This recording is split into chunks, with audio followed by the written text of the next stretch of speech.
So my topic is learning analytics in the context of regulation, self-regulation learning. I want to get the boring stuff out of the way quickly and talk a couple of minutes about what we mean by learning analytics and behavioral learning analytics.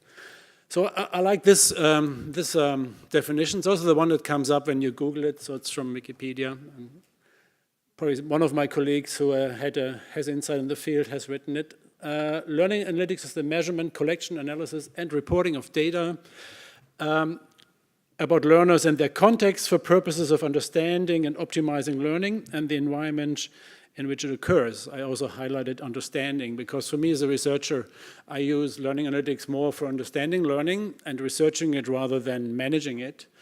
And that's a bias I bring to the business. What do we mean with behavioral?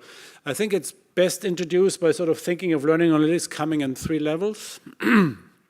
So the first level is where we look at data that have been recorded before in the past of a student's or learner's history, such as past attendance data, past marks or grades in courses or in whatever's available. Maybe information on personal traits such as self-efficacy beliefs or learning style preferences. And we can use, of course, those already, those former data on learners, on our students, to predict engagement and success in a specific course. If you want to know why I put predicting always in quotation marks, we can talk about that, but not now. Level 2 analytics means using that, but also what I would call life science from the course as it's taught, such as logins, basic video analytics, download and upload frequencies, contributions to online discussion forums and the likes, typically provided through a learning management system, an LMS, and either on their own or in combination with the level 1 data can go about predicting and perhaps now also understanding why students engage and succeed in our course or the next units in our course. And at level 3, we move down to a level where we understand the interface better. So the interface is no longer a learning management system, which is basically a content management system, right? With uploads, downloads, plus a bit. But it's logging data and getting information about students, how they work with specific tools and interfaces. So if the learning and practice involves a spreadsheet, we might want to track what the student does and the students do in the spreadsheet. If it involves a simulation environment or a design tool, we might want to log, if possible, what they do in there. Combined with the other 2 levels, that gives us even more insights in learning and hopefully even more predictive power. So as we move from level 1 to level 3, it becomes increasingly behavioral. And I would also argue that our chances to understand learning do increase as we combine all these information sources. So that's a bit about the behavioral thing. So for me, what drives my interest in learning analytics and behavioral learning analytics is the vision of an information-rich learning environment with optimal cognitive density. Note that I'm not saying cognitive load, but density. For students and teachers, where and when present. I don't think that students reduce their cognitive load. Whenever I look at how students design their learning environments online, they have multiple windows open. They do multiple things at the same time. They actually, from a cognitive load perspective, and this is University of New South Wales, so I'll better be careful what I say. As you know, this is the home of the cognitive load theory with my colleague, John Sweller, just in the building over there, having started this. As an observation, it always puzzles me that students don't seem to bother much about cognitive load, only designers do. And so I think the notion of density is one that sort of says there's an optimal level of stimulation and of challenge, of activity that's likely different from student to student, and it's not identical with load. And it's certainly not identical with reducing load. It's an optimal level of load if you want, but I prefer density because load always has that connotation of weighing heavily on your shoulders. it seems to lift us up as well. And doing this based on recordings of how learning activities unfold over time. I'll make a lot about time, as we will see soon. It's based on the semantics of students' activities, on what activities mean, click streams and such, and interaction without interpretation will not get us there, not to behavioral analytics to realize that vision.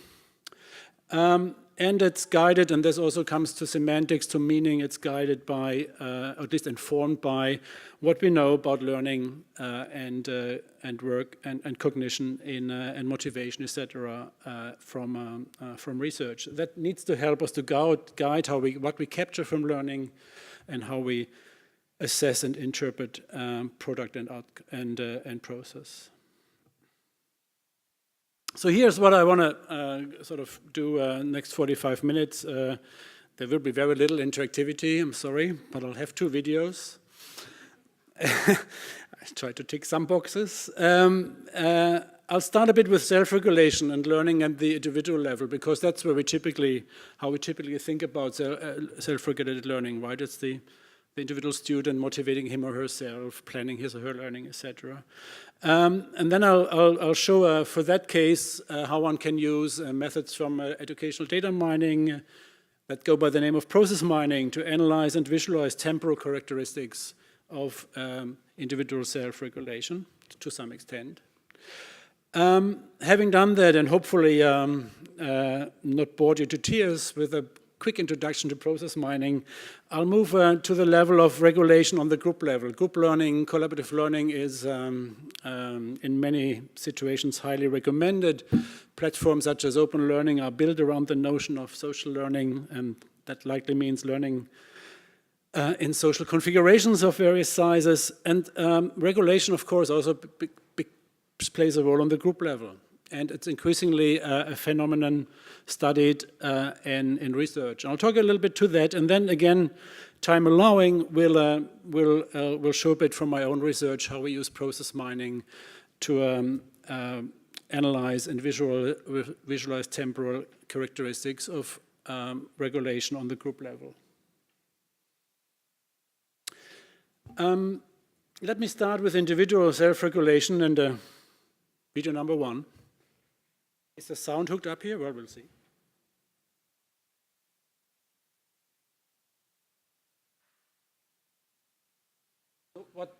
Oh, sorry.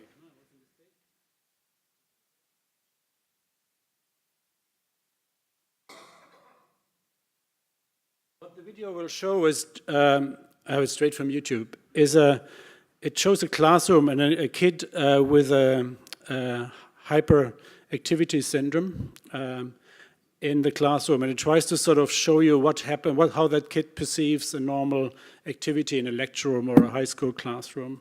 And so it uses red text to sort of highlight what the kid sees and attends to.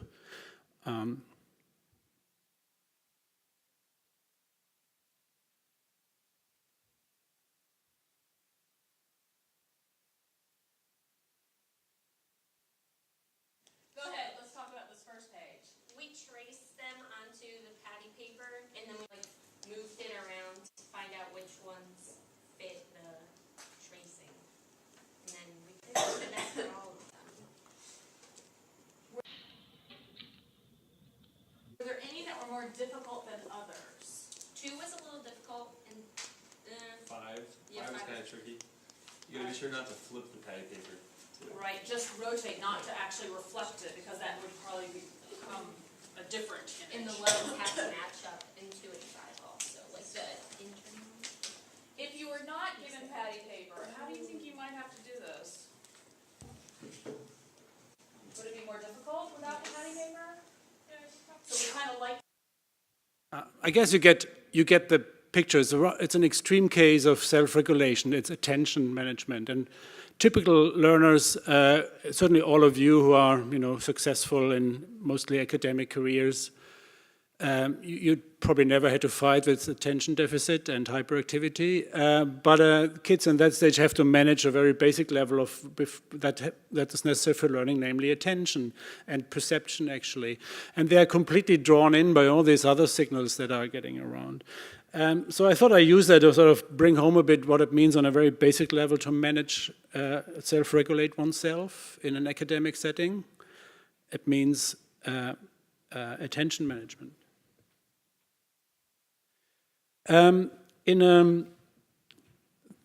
In more academic contexts where self-regulative learning has been studied, we sort of clean over attention management mainly and foster more on higher level functions.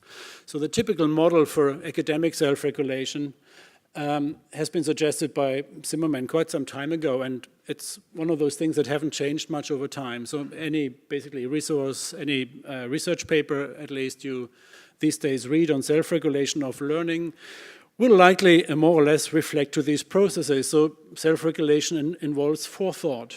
We have to analyze what the learning task is, develop a high-level plan, how we would tackle it, do some motivation management, deal with the emotions that come up that we might not be able to do this based on former experience or self-beliefs. And then move to action, and during the action, the learning phase, such as reading a text, finding something on the internet, or solving a problem, engaging in a practice problem set by the teacher or so, or set by ourselves. We need to engage in self-observation and self-control. So take action when learning time gets too long, when we get sidetracked, or when we get emotionally stressed from boredom to anxiety. And after or looped into longer learning episodes is self-reflection. Sort of trying to get a bigger picture, how would we tackle such a task the next time? What does it tell this about our strengths and weaknesses, etc.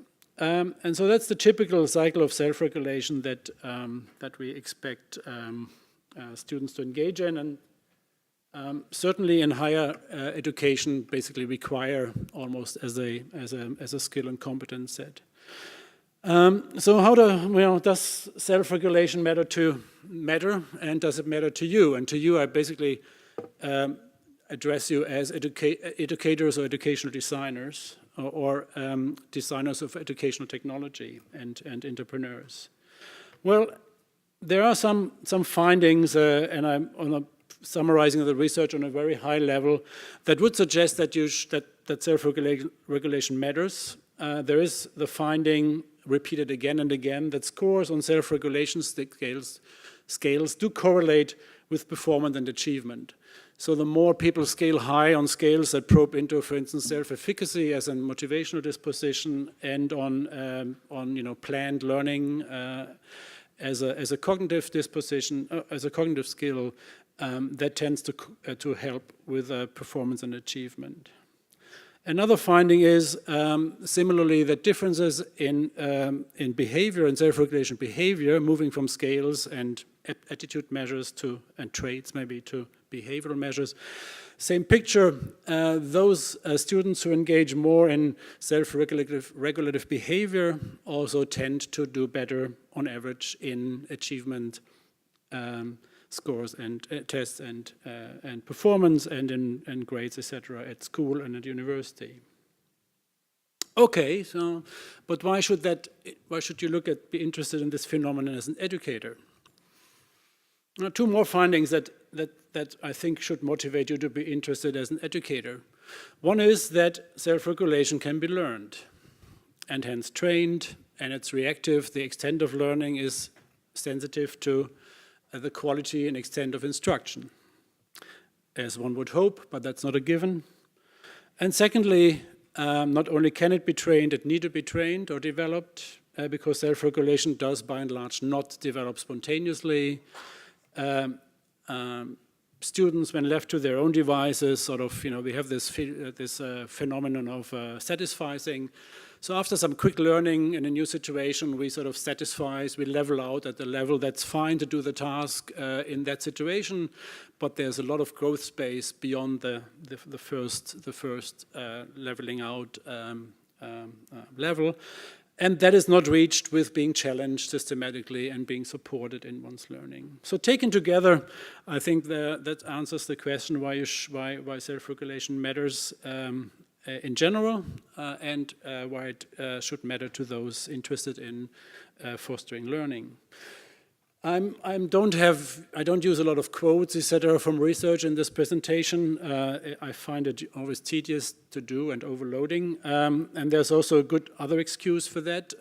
The second edition of the Handbook of Self-Regulation of Learning and Performance has just come out, and that basically tells you everything that you need to know about what research by 2018, it's already out, can tell you about self-regulation and learning.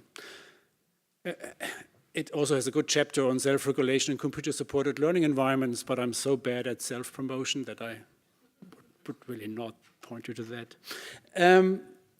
Okay, moving on to the topic that I want to also capture a bit more from a methodological side is temporal characteristics of self-regulation. So why should we bother about how self-regulative behavior unfolds over time?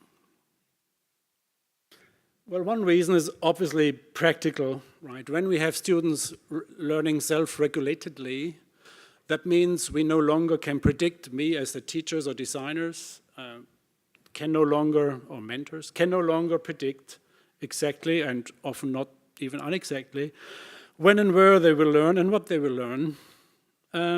Because, well, they are managing that themselves. They decide when, where, and more often than not what. So that becomes difficult to predict, and we need to understand the temporal nature of self-regulation to be more in tune with students unfolding learning processes. For instance, because we may want to observe them or help them when we are needed.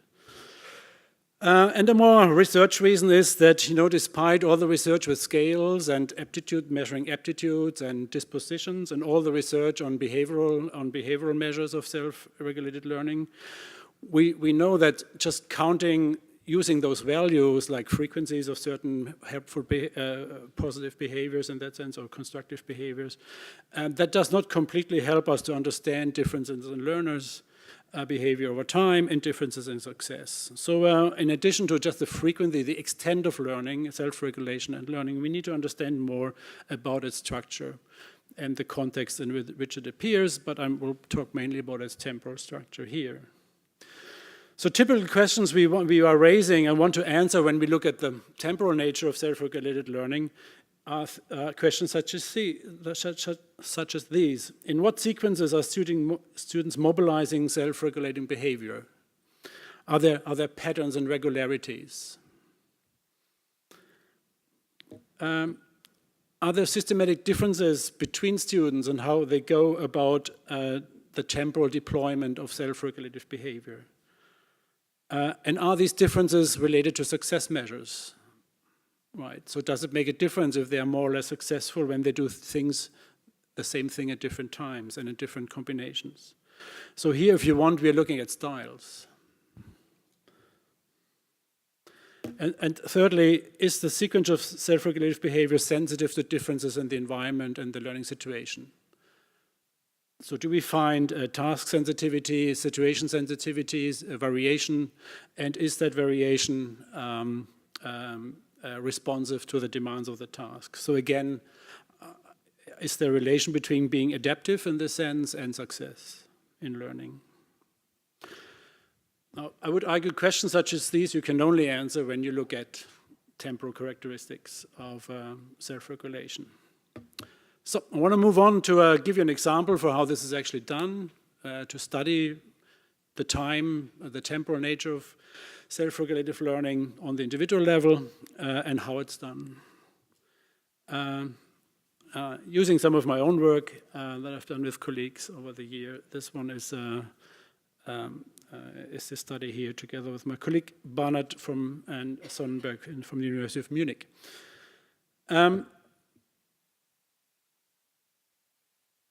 The setting we were using there is students. These were university students engaged in an information search. They were placed in front of a computer screen individually. There was a hypertext, a web, isolated hypertext constructed for them around a content area. I think it was theories of learning and memory, psychology students, and they had to use that online resource, which was clickable, to learn about and prepare for a little test on these concepts. Very typical school-like and undergraduate type task. And we logged what these students were doing, and we recorded their thinking aloud data. What's thinking aloud? Anybody thought aloud? Did you use thinking aloud in your research or your practice? Let me show what thinking aloud is when you click on Google.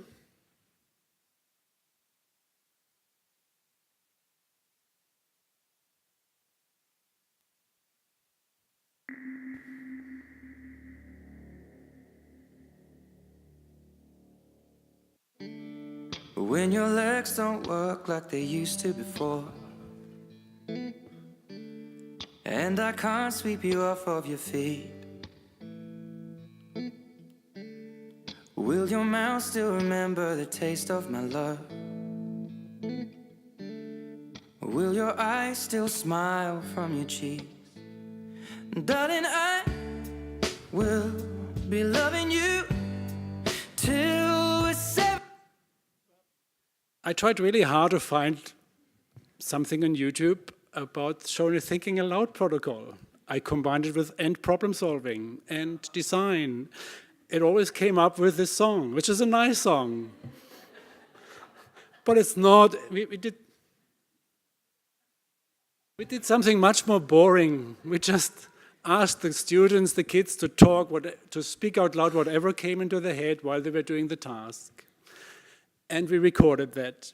And we told them not to be, don't tell us your credit card number, but don't be self-critical. Just tell us what comes to your head as you do the task. That's thinking aloud, right? It's often used in problem-solving research, but YouTube doesn't know about it.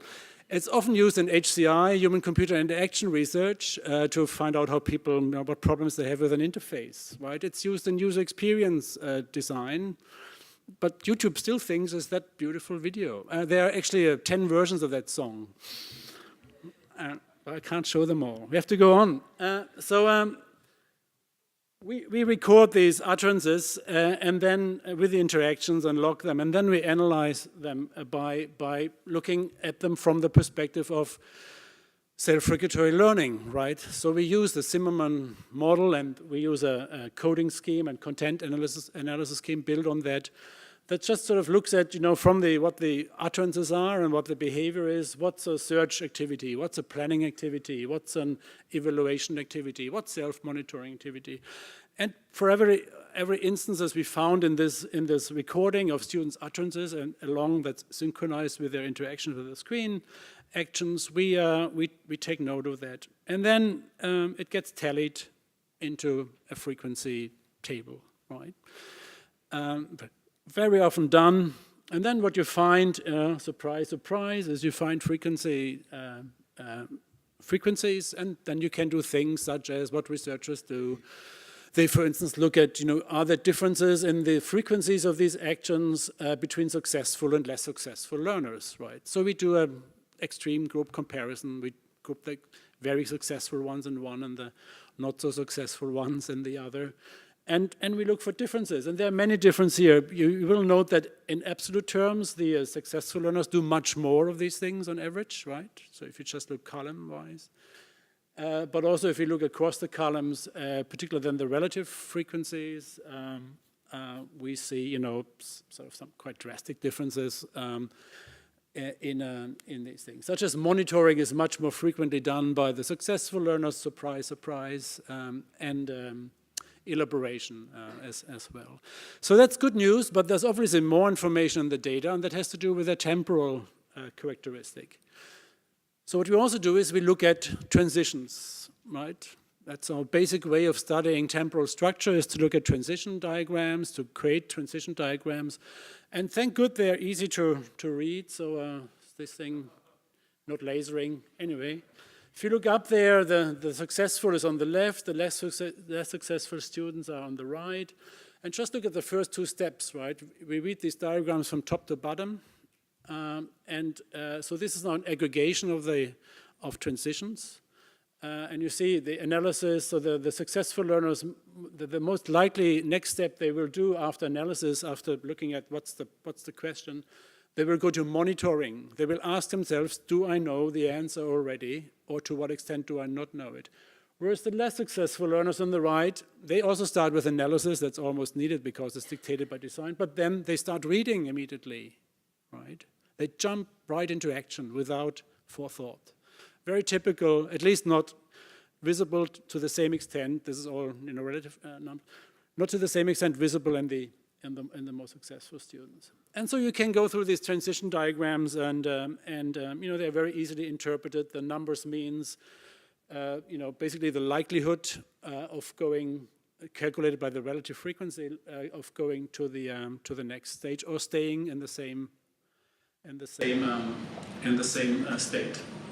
That's the loops that connect the box back to itself. Yeah. And that's a very straightforward way to visualize and analyze temporal structure. You find more on the paper, more comparisons and different ways of chunking the data along the temporal dimension. What I want to do is to show you a bit more how this is done and also variations of temporal analysis of self-regulated learning. And this is now more for those of you who are interested in how could we do this at scale, right? Not with 20 students or 26 or 30 like in the typical psychological study that we did here, but when we had 2,000 or 3,000 students. And that the events that generate maybe tens and hundreds of thousands, right? That we can observe and process. So if you want to make this scalable and also more reliable, we need software. Of course, the computer scientists and engineers did us the favor of developing very nice ways of analyzing temporal data, also scientists over the years. So the class of solutions we looked into go by the name of process modeling. They have been developed on the business IT side, then in foundational IT. And basically work in a setting where we have some environment, a working environment or a collaboration environment. I come to that case, not if I go on so slowly as I do. In our case, the environment was this learning domain. A software tool was a browser. We record event logs such as clicks on the screen, and in our case, we also then add information about the verbal utterances. So we go beyond clickstream to meaning, and then we try to this gives us this table sort of event by timestamp by student, and then we try to mine these logs or enhanced logs with a process mining algorithms and visualize it back. So one way of doing this is to use the very straightforward representation of events over time, as we all are used to, right? I have time, I have students, and I have something they do, like self-regulation things. Easy to read, right? Becomes a bit more problematic if you have many students. So what do you see now? Same logic, right? Dot chart, time goes from left to right, students are on the y-axis, each entry is a student here. But these are many students, and they do multiple things, which is coded graphically.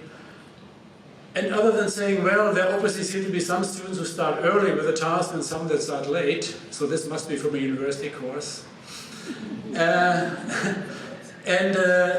And seeing, I guess, visually that, after sort of 1/3 of the overall time, you're sort of basically done with the task. You see then whoever starts has frequent activities initially, and then it pampers out. Other than that, I would claim you don't see much more in that. What more would you describe in words to me? It's tough. But what we want to find is ways to use our eyes, and because we also want to give these things back to students to learn from and teachers to help manage the learning. But particular students, since we're in the self-regulated area, we want to have visualizations that are more, let's say more, like these transition diagrams. How do we get to those? Well, to get to those, we need to do a bit of mathematics. sometimes more, sometimes less. This is really very basic. It's basically the means, it's basically the way that we can calculate these transition probabilities. We basically say, you know, for B following A, event B following event A, we calculate sort of the relative frequency, the difference between when A followed B and B followed A, and standardized by all transitions, so we get a nice scale from -1 to 1. Which gives us really, if you think it through, a very basic measure for the connection or the likelihood, the connectivity between two events. And because of the scaling, that varies between -1, which basically says A and B are not related in time to each other, to a value +1, which says A and B are almost 100% related to each other, right? Whenever A, B comes next, right? And everything in between until A and B are only randomly connected to each other. That's what this number says and what this heuristic uses. PROM stands for the software tool we use for this. I'll come back to mention it. It's a free process mining tool developed at Eindhoven University over a couple of years. It combines hundreds of process analysis schemes and algorithms, amongst them the heuristic miner, which is one of the more frequently used ones. And that gives us the, if you do this, and hopefully you have a computer, you can do it by hand as well. For small numbers, you get these diagrams, right? I mean, you don't get them, the software does us the favor to also render them as diagrams. You get the matrix that connects the values. So that's nice, and it's really straightforward to do. The PROM shields you from the mathematics, although it helps to understand the mathematics, to interpret the numbers, but that's nice. To just show you a bit more of the power of process mining is another representation for, so we looked at transition diagrams as compared to sequence diagrams, and I guess it's clear what they do. They are nice, dense representation of what happens in potentially a lot of events across a lot of people, right?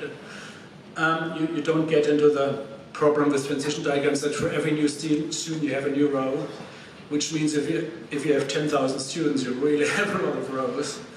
And the same for the events, right? If that goes into hundreds and thousands, as it often goes, they become useless from a perceptual point of view. But another way to look at sequence diagrams is to take the notion of process more seriously. So that brings us into the area of Petri nets and other representations that we steal or borrow from automator theory.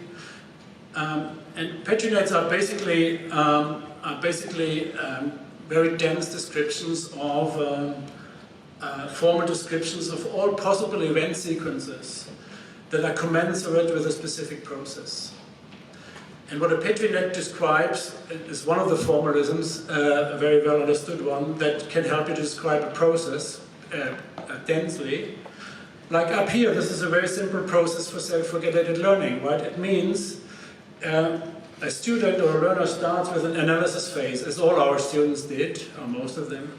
And then he or she can do one of four things. He can start searching, start reading, start processing, by which we mean elaborating the reading or elaborating knowledge, either read or from memory, or repeat the last step, like analysis or any of the others. The next step then means whatever has happened, so this is an OR decision. The next step means whatever has happened in either of these four after this, it's followed by a monitoring step, followed by an evaluation step, which means am I done? And monitoring means am I done? Evaluating means how good have I done this? It's then preparing for next learning. So I guess you get the semantics, the meaning of this, right? And also, we can move around these dots, sort of to simulate what the process would be, and can count these dots when we simulate learning with Petri nets.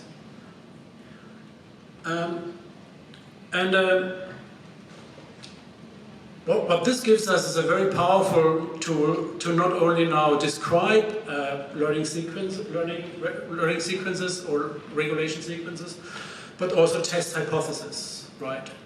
So for instance, now I can look at my data, how many of my students follow this process, right? And how many not. And that gives me then diagrams, so I can do hypothesis testing if I'm talking as a scientist, or I can do compliance checking if I talk as a manager, right? I can ask, who of my students follows a normatively correct process. So on another level, you can also use this for instance, seeing if students follow or obey the constraints on courses they take for a degree.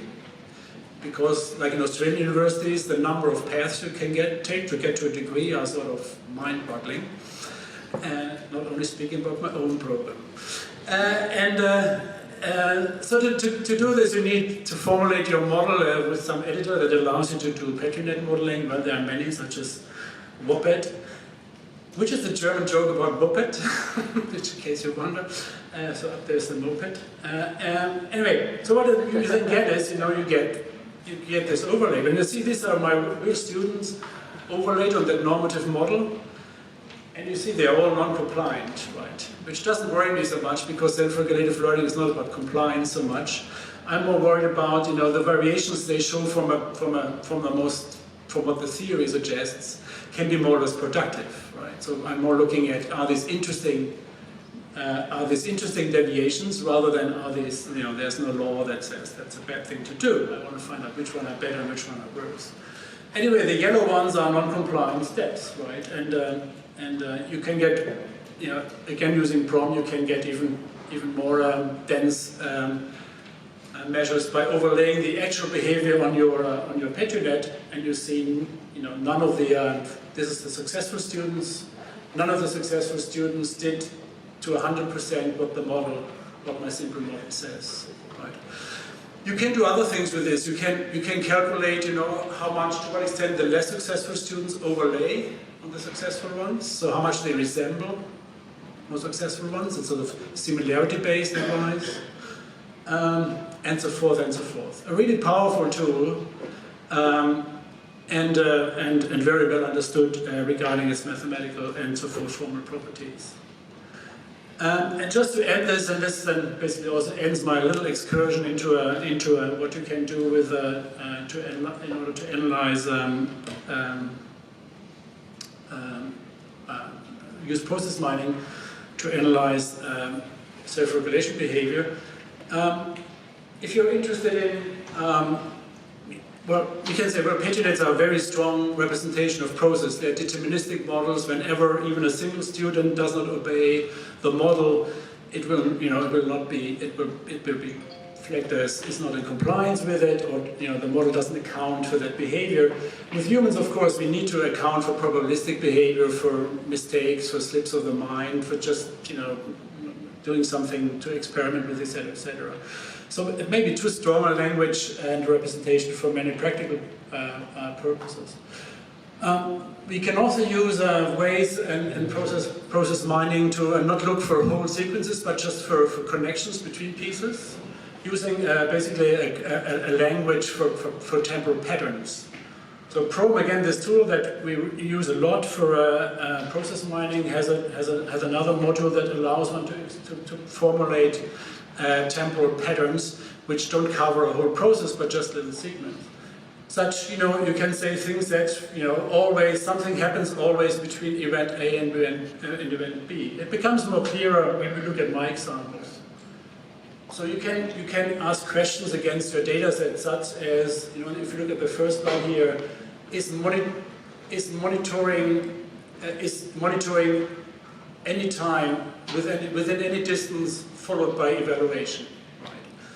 And you see that happens with the successful students more often than the less successful ones. Yeah. Or is eventually monitoring a stronger constraint is monitoring the immediately followed by evaluation, an evaluation step, which also happens more frequently in that's line number 2. In the successful students versus the less successful ones. So basically what we have here is a language that helps us to explain temporal patterns in a way more flexible than PetriNets do, and more and more small scale. It's just 2-step or 3-step things that we want to test here.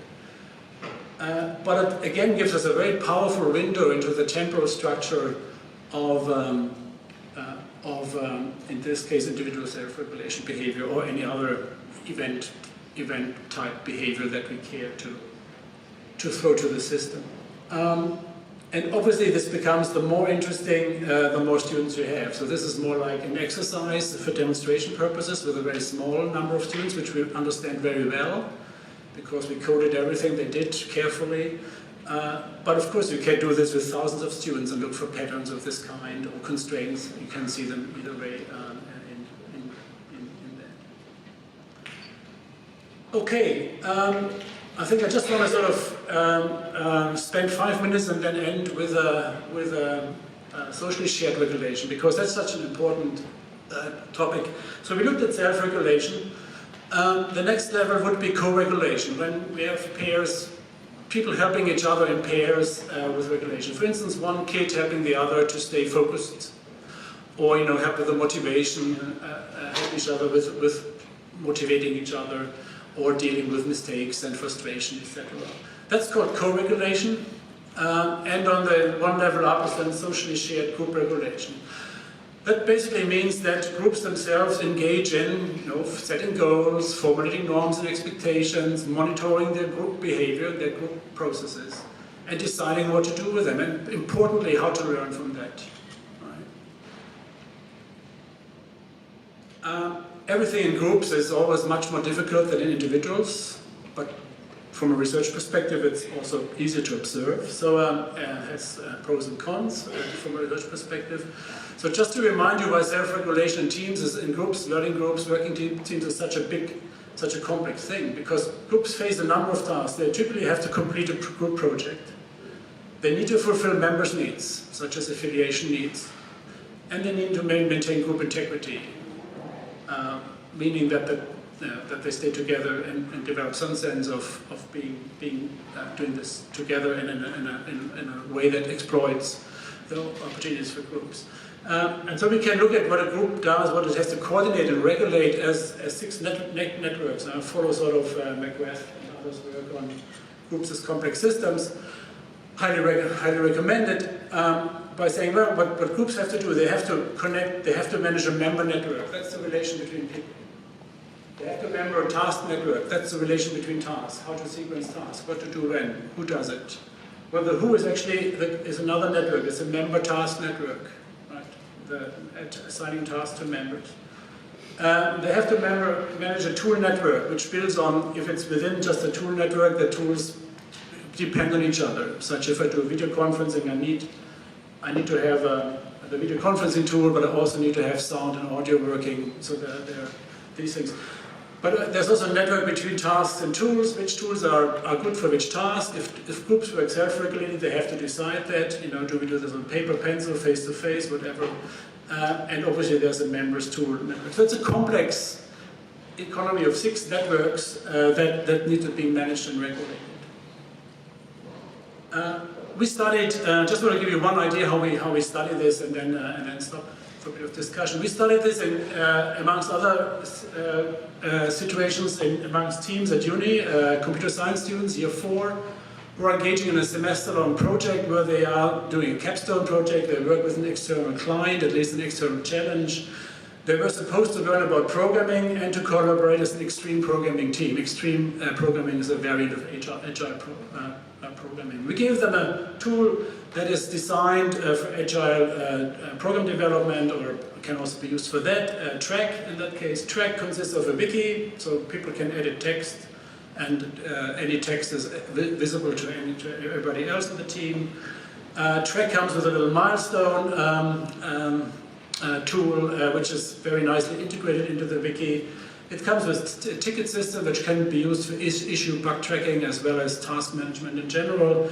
Also very well integrated into the wiki, and something I don't show, it comes with a connection to a versioning system for software such as Git and or VCS. We observed, over weeks how students use the system and tracked the use of the system over time. And the one visualization we came up for visualizing temporality in these groups and regulation now at the team level is what we call the wattle tree, which is, for you non-Australians, that's an Australian indigenous tree. And I've been told it looks roughly like that over there. That's in the eye of the beholder. Each line in the wattle tree is a student, so this is one team, one agile team, right? 6 students, thereabouts, yeah.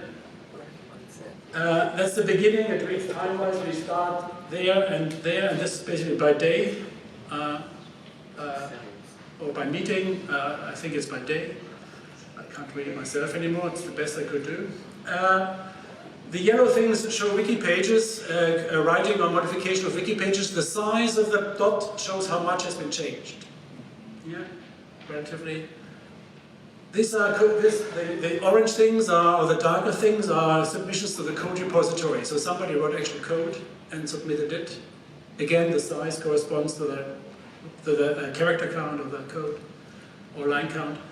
And the tickets are shown as leaves. Tickets to the left are open ticket means a ticket has been opened. Ticket close is a leaf to the right means ticket has been closed. Yeah. And you might wonder, this is the tutor. So he excused, but I think this gives you a bit of an idea, and I can't spend too much time on it. I will need the paper. It takes a while to talk them through, but there's the paper. Obviously, this sort of shows, with one glance that students do different things at different points in time. And that there was role differentiation. So for instance, some students are much less coding, but more wiki writing, more conceptual work, whereas others are more coding. And some students clearly do more than others, look in particular to the right, yeah. And in particular to the far right. And obviously, if you were a teacher or tutor of this group, you probably would want to talk to some of them at some stage, or maybe early on. But it's also interesting, of course, if you have groups now side by side, or different groups, and see how they score on this. We can also do social network analysis, sort of graph analysis, social network analysis based on the ticket relations. So in tickets, you can mention who can name somebody else to take on the ticket, and in wiki pages, you can sort of mention somebody else, and we calculated these kind of SNA, social network diagrams around those. So I don't want to delve into this. What we did here, actually, we gave these visualizations, these two things, the SNA, the social network ones, and the wattle tree, to the students every week as part of their weekly face-to-face meeting. And at the end of the course, we asked them, how useful did you find this representation for your teamwork? And the left number is sort of the average usability on a scale from 1 to 7, indicating usability for the overall team. And on the right side is for the team, for the student in the management or leadership role, right? Agile teams have a leader. And you can see, amongst other things, while everybody found it fairly useful, the team managers found it particularly useful to have these kind of representations to help their group, in particular, do its regulative work. We didn't have time in this study we didn't do think aloud and such, and we didn't have audio recordings, so we cannot go deeper into how they did this. But if we would have the time, we probably would have done something like this, which is from another study where we looked at decision-making discourse. And I go very quickly over this because I can, or you have the longer case for the individual learning. Here we looked at how do groups make decisions amongst themselves using a very established language for high-level sort of phases of decision-making, identifying the problem, orientation, and then finding alternatives and ranking the alternatives as to usability, which then should inform the decision. And then, having done this, we did something very similar to the individual case. So we again calculated frequencies of these categories. This is now decision-making on the group level amongst team members. And we also calculate these transition diagrams, which, if we put them side by side, so these are two groups. Here we didn't look so much in success and not successful, but just in differences in decision-making, because there's a normative model of decision-making, a theory of decision-making one can use. And you see, again, this might make quite useful visualizations also for the quality of decision-making in teams, as well as you can do some things such as this. This is the normative decision model at the top, and down there is what you did in your group. And that may be fine, but think about it. Yeah? That's a bit the logic of doing these things. And I guess I better end here, otherwise there will be no time for you to ask me any questions. Thank you very much.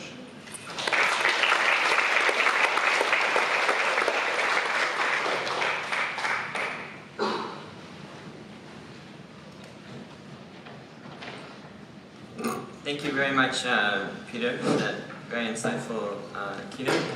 I remember back to my university mathematics classes, actually, and it's good that I paid attention in a few of them so I could read the formula.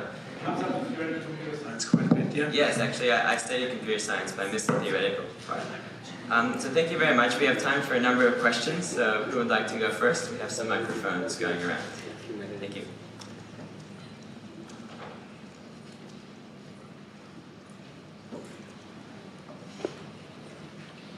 Hi, Mauro Mel from Engineering Education Australia.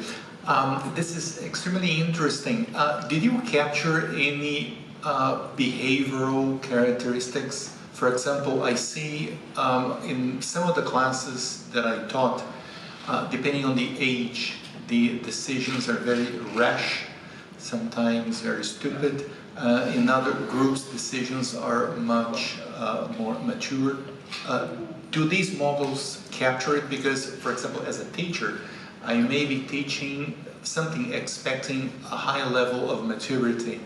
Yeah, I mean, they definitely could. In this case, we didn't teach the students decision making in, normatively in any way. We just used it as a description to as difference between groups that were sort of spontaneously occurring. But definitely they are behavior in the sense that you see.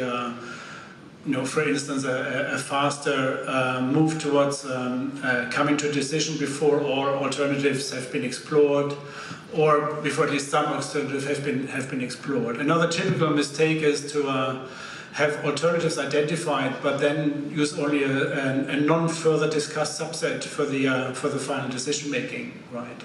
So you see these in the diagrams if you look at the content of the notes. Absolutely. So you could, for example, break the data set down into age groups, for example. Yeah, if we have this kind of data, we easily could, yeah. And correlate it to, yeah. For example, your, say, orbital frontal cortex exactly. development. Yeah. Or what often happens if you have a strong success measure, you can break them down again into more successful, less successful, and look at differences. Yeah. And how operationalized is this tool? The analysis tool is completely operational. It's you can download it Google for Prom, Eindhoven University. It's a widely used, open and free tool for process mining. And if you have metadata or status data on the participants, you can use it to break down on age, on a course, on learning style, whatever you have in your data. Yeah. Thank you, Peter. That was pretty stimulating. I wanted to look at, you divided the groups between successful and less successful groups, and I wanted to find out whether you were measuring the interaction between those, particularly, say, in infinity groups where you have novices mixed with people with, higher level skills, and that sort of interaction. I mean, social learning, or the part of social learning I'm interested in, is where you have a sharing between those groups to raise, if you like, the success profile or the successful strategies of the whole group. We have not done this here, but that's definitely rational to do. I'm not working much in programming education, but my colleagues in computer science do. So that makes a lot of sense here.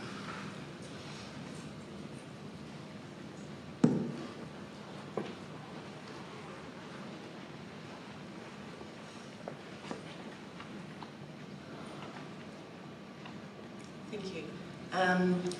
Thank you for your talk.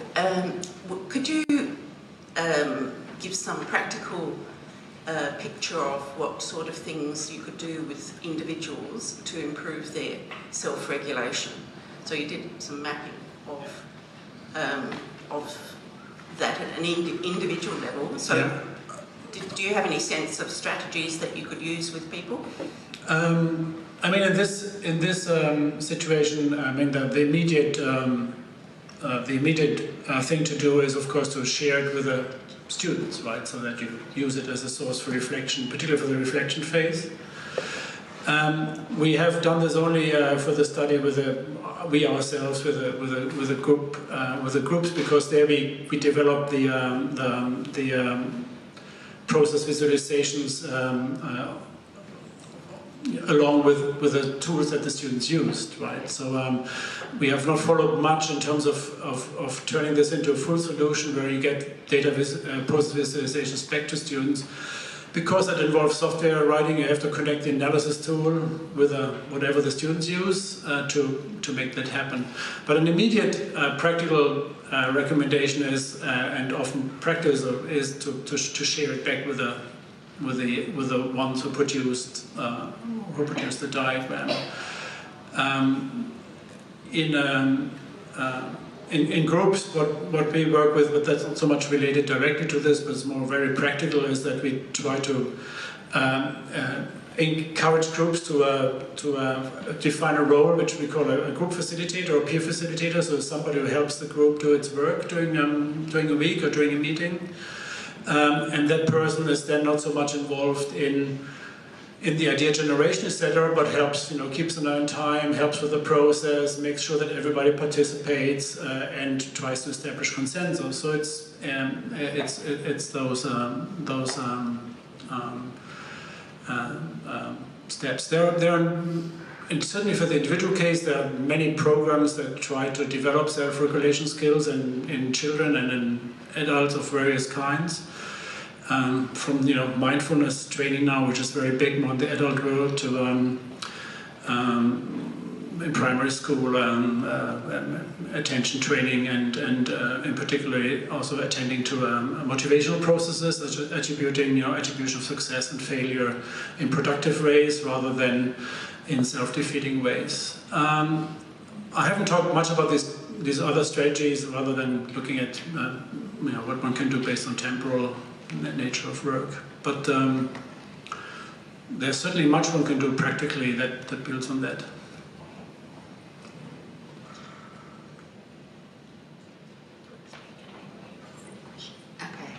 Catherine Hookman, I actually worked with John Swiller here at UNSW. So be brave and to talk a little bit more about the difference between cognitive load and cognitive density, or where we might find out more about cognitive density. Yeah, you won't find much, Catherine. That's one of the setbacks. It has been suggested by a group at SRI, Stanford Research International, that looked in particular in at classrooms could be seminar rooms as a system, and how one could bring learners to a state where they're sort of in their optimal zone of stimulation, right? And one observation is, we often talk about kids in schools or students being over-challenged, but the bigger problem likely is boredom and under-challenge. And nobody talks about that much, really. It's astonishing. Just think about yourself in school or during your last lecture at uni or something like this here now. So boredom is a big problem. And basically, the notion was of a bit of provocation towards cognitive load, of course, basically by saying, well, it's not keeping cognitive activity low, but at the right level, where people feel engaged, may even have something like a flow experience. That's overused. We can't have that all the time. But are not bored, are not over-challenged, on the right zone of development for them. And it's not much more than that. It hasn't been further developed because it's not a measure of the individual, but more of a system, right? So the classroom as a cognitive... So it was Stanford, and what was the name of the... SRI, yeah. The lady that wrote this paper, and among others was a lady called Susan Crawford. I can send you the paper or send you an email. It has been not much more developed, but maybe it should. I would like to ask, when students are working in group, for example, every student have their own self-regulation.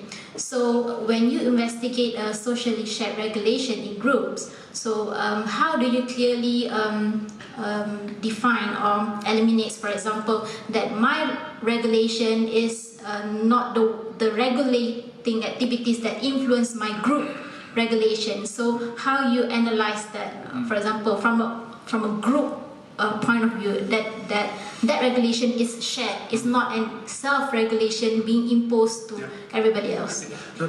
The things are obviously not excluded, but go together. You're completely right. We have, in a group, typically there's also students talking to the other, not to the whole group, but have bilateral communication, so to speak, in addition to the self-regulation. But it's purely, if you want, semantic/definitional. So one listens for talks such as, we as a group should do this and this. The rules for us as a group are this and this. From this, we can learn how to go about our work. This is this. Next time, this group use this tool together differently than we have now. The next time, we will use another tool if we have a chance to work together. So it's semantic, right? It's pretty clear if you look at group talk when they do paired discussions and helping each other pairwise, and when they switch to a group mode.